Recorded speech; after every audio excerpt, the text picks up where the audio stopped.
সেই বিশ্ব নবী হাবিবুল্লাহ মুহাম্মদ রাসূলুল্লাহ সাল্লাল্লাহু তাআলা আলাইহি ওয়াসাল্লামের আগমন উপলক্ষে আজ এক বিরাট জশ্নে জুলুসের আয়োজন করা হয়েছে গ্রামবাসীর পক্ষ থেকে।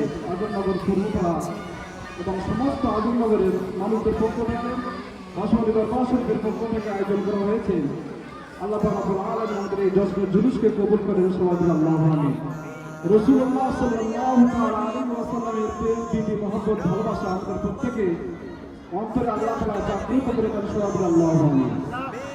আজ এই মহৎ বিশাল জশ্নে জুলুস আয়োজন করা হয়েছে। এই জশ্নে জুলুসকে আল্লাহ তাআলা কবুল করেন, সবাই বলি আল্লাহুম্মা আমিন। নারে তাকবীর।